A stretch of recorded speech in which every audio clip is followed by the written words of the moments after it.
All right, so it is crazy how quickly this garden has filled in from last month. All right, within the past 30 days, this garden went from looking almost bare, all right, with the exception of a few perennials, to basically completely full, growing lots of food, and we're even harvesting already. So let me show you exactly what we are growing.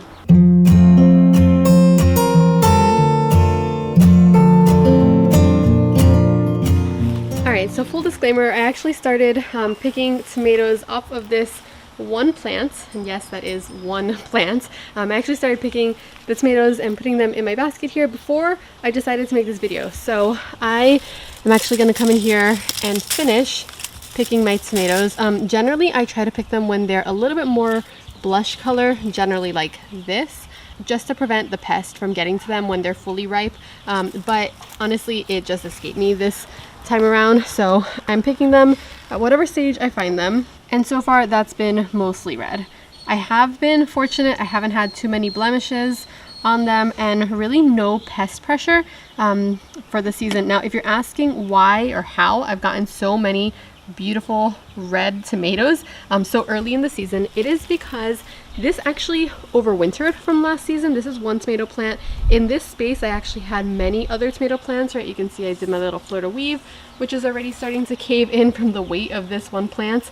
I have it held up here with some string, but this plant actually overwintered itself from last season. I planted this out in fall of 2022, you guys, and it decided it wasn't gonna die, even though all of the other ones did. So we have just been picking tomatoes from here. So far I've gotten about 6 or 7 pounds of tomatoes off of this one plant. All right, and as you can see, we haven't had really any pest problems so far, knock on wood. All right, even though this isn't wood, this is like a metal plastic thing. However, that's not too bad. I mean, I've already gotten several rounds of sauce off of this one plant, and even for Roma tomatoes, which this is, that is still a lot of tomatoes.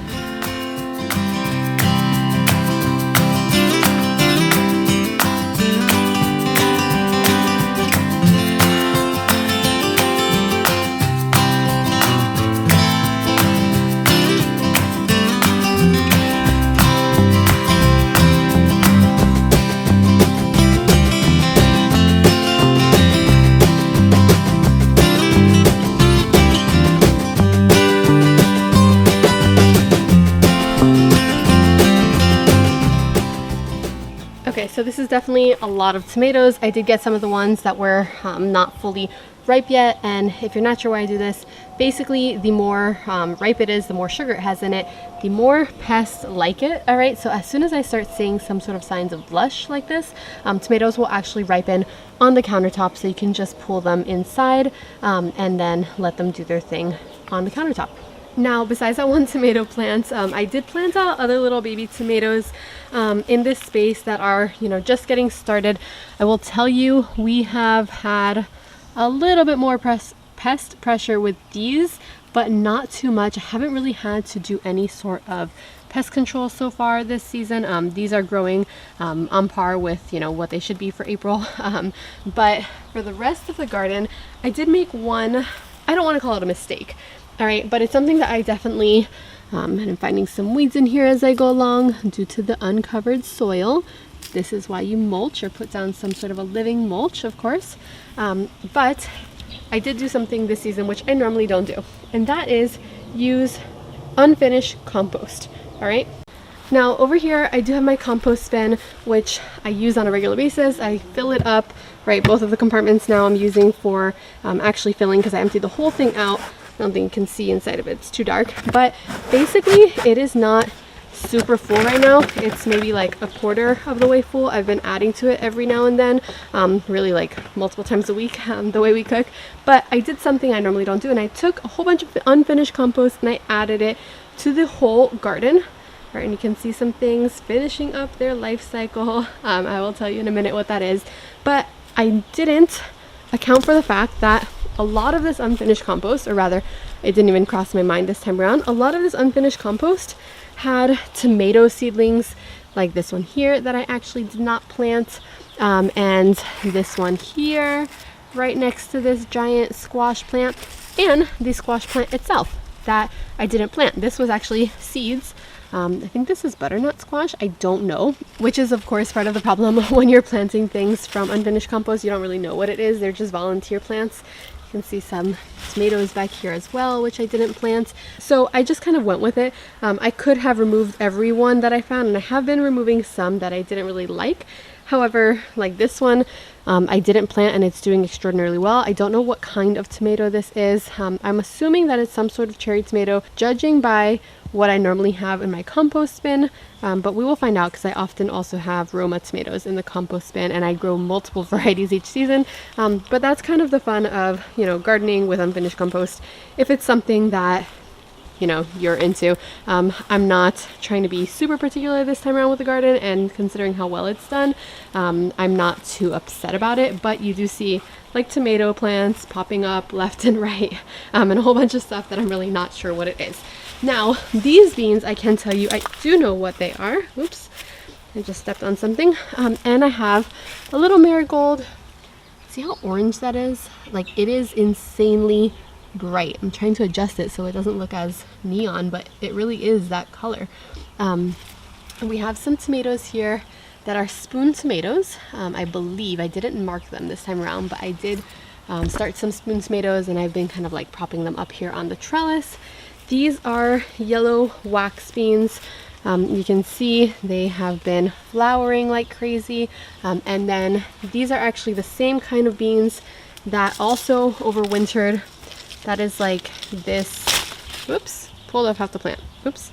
It's like this yellow purple wax bean, purple beans inside and yellow on the outside.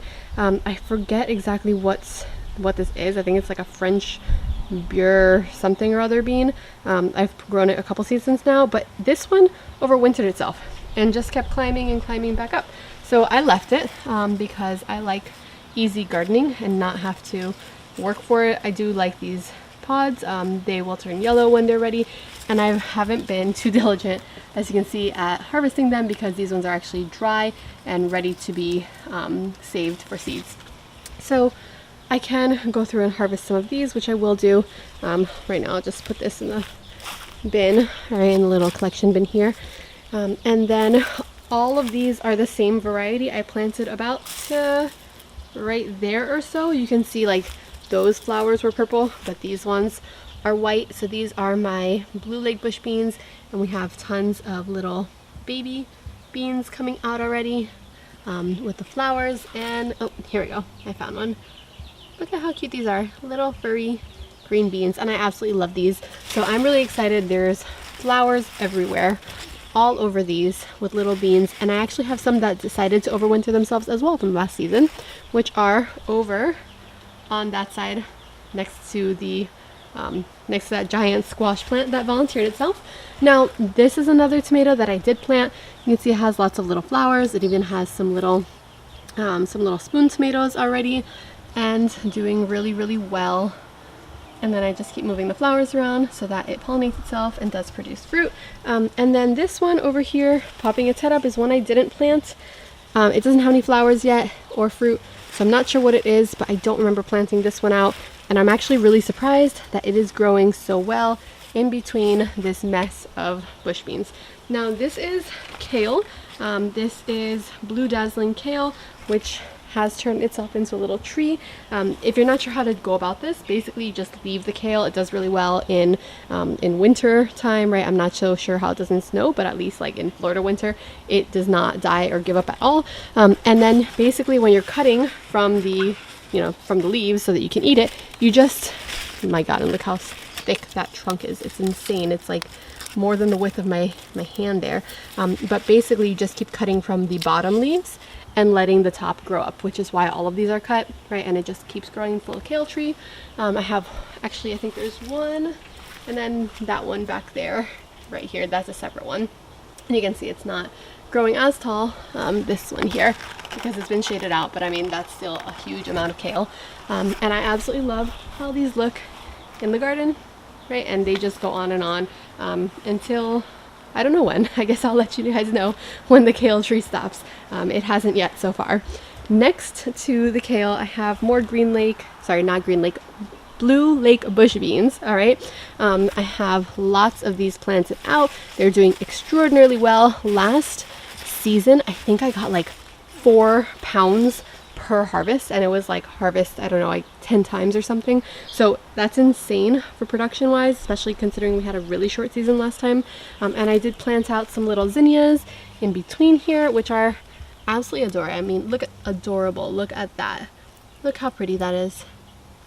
I love how these look. And I did have one that had more petals on it, but I think this one, I didn't actually come in here and like cut it at the stem. You're supposed to cut it and let the outside leaves grow and you have more of them. There are some that I did that too, but I can't find them now with this mess of bush beans. And then these are sunflowers, which I planted out, which have been getting much taller lately. So hopefully they will bloom sometime soon.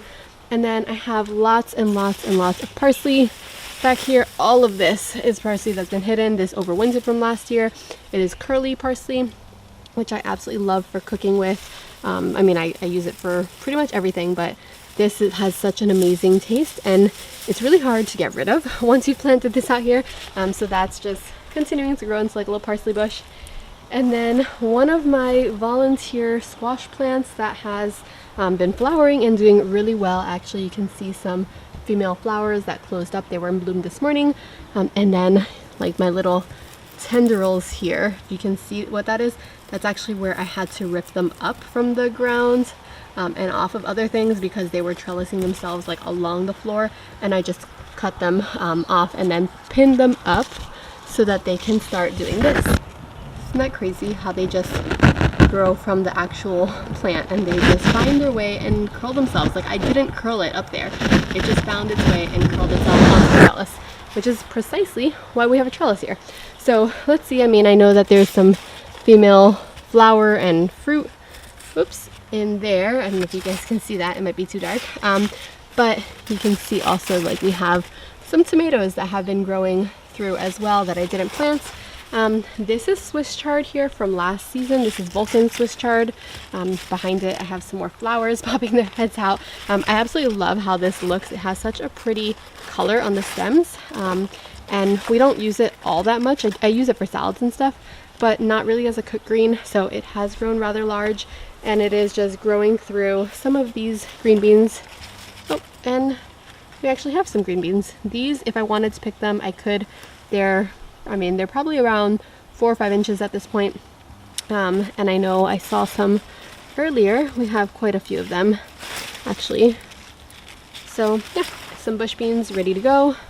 I did plant out some little basil seeds. I've been kind of heading it to make sure it's not as tall, but I don't want to head it so much that it gets lost in the shade of all of these other plants. I have another squash plant here with some female flowers. That was a volunteer. You guys, I did not plant any of these out.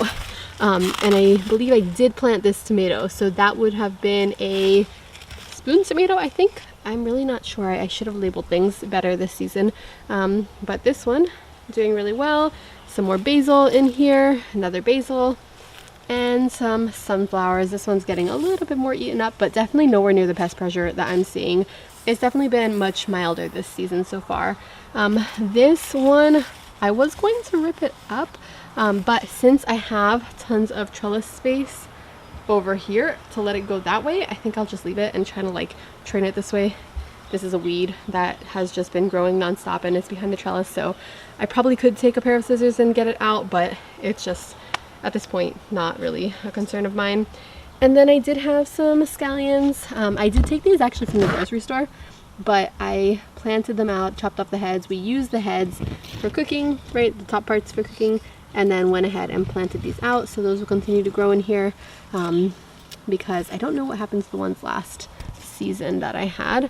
And you can see some weeds in here because that is what happens when there's no ground cover. All right, we have some more kale here. That is one kale tree that started growing. Another one, you can see, like, I haven't really used these ones as much. The stems are a little bit bare, but for the most part, this one hasn't been used as much. And then this is actually mustard from last season. It's not looking too hot right now.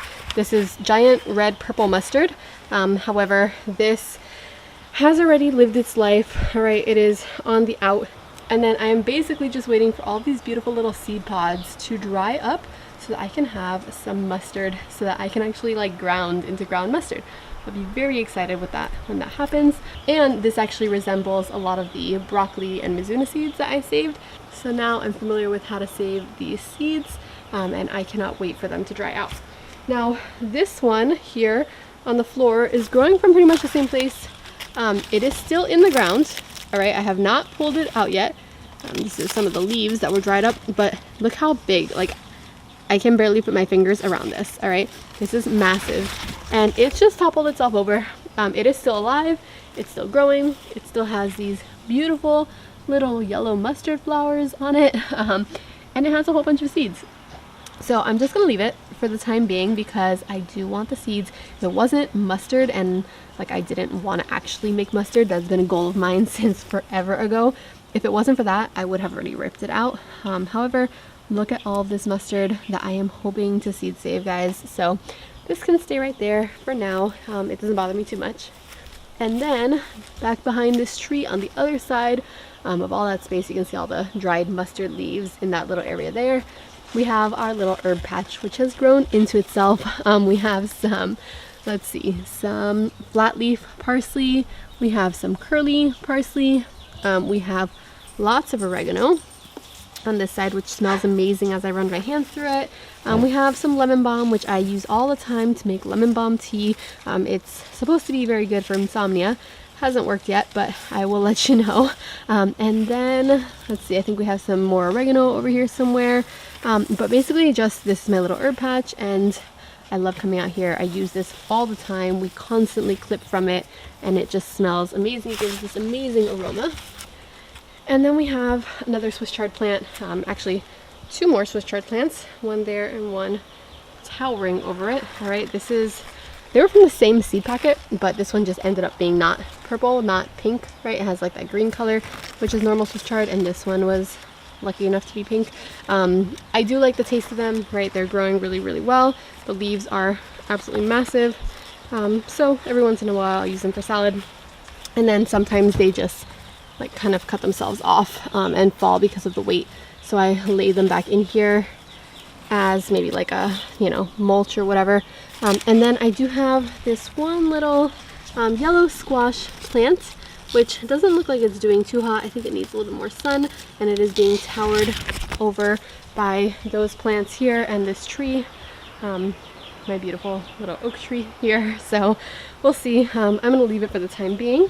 We come back to the compost bin, and then the mess of salad greens from last season. So I didn't actually plant out any of this season.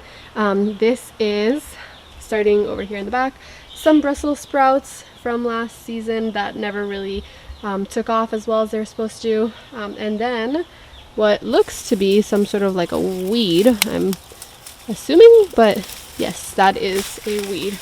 I'll just rip out and leave there for right now. This is Mizuna, and you can see all of these seed pods, right? That's actually not dead material. Well, it technically is dried up and dead, but those are Mizuna seed pods, and I have saved tons of them. All right, but what ends up happening is these little seed pods kind of like open, and they just spread seeds everywhere, as you can see. So I think I'm probably gonna not ever be able to get rid of the Mizuna in this spot, which is fine because I actually really like the taste of it. Apparently we have more weeds than I thought in here with all this mess. But basically this is my little salad patch, and then arugula, also going to seed from last season. We didn't have tons of arugula, but I will let this flower and bolt because I really do like the taste of arugula, and I've never been able to seed save it. This is a very tedious process to save seeds like this, anything that comes in these little pods, because you have to remove them individually. They spill everywhere. Once they're this dry, they make a mess, and then there's seeds like everywhere and you can't get rid of it. But I have really enjoyed the process of learning how to seed save something else. This is before it dries up. This is how it turns, in from these little pods to the dried up version. You can't really seed save them at this stage, but if you let them dry out, they will turn into that beautiful stack of seeds to save. And then I have more kale. I think there's actually one, two, three, four kale plants in this section. Another, I think this is also Mizuna. I have tons and tons of Mizuna seeds already, so I might just rip this out depending, but I don't really have anything to put in its space for right now, so maybe we'll just leave it. We'll see. And then another little squash plant. This is yellow squash. You can see the little yellow baby squashes that are trying to grow, and so far healthy leaves. Alright, so that has been my garden. We are in the middle of April now. It has been ridiculously easy this season to maintain, or lack thereof. You can see it's a little bit wild, lots of volunteer plants everywhere, but honestly, like, it has been growing so well, despite the weather being really strange. The weather has been really cold, then really hot. Now it's back to being a little bit cooler, even though it's been like 95 during the day sometimes, so I'm really not sure what's going on with the weather. But as you can see, we have tons of food that we are getting so far. We have lots of herbs, tons of tomatoes, and those aren't even the ones that have started producing for this season yet. Lots of green beans that are just waiting. Those green beans will probably be ready no later than beginning of next week. I find that the blue leg bush beans, those ones grow really well, really fast, and the more I pick them, the more that they grow. So I will be starting to harvest green beans very, very soon here. I have tons left in the freezer from last season that I harvested, so I will just be blanching and freezing the rest of them as well. And I still have some little straggler seedlings in the greenhouse that haven't made their way out into the garden yet, and honestly I don't know if they will, because the garden is so full even this early in the season. So thanks so much for watching. I hope you enjoyed it. Let me know what you thought in the comments below. Let me know what you're growing for this season. I would love to hear about it. Add some new varieties to my collection, and I will see you guys in the next one. Bye.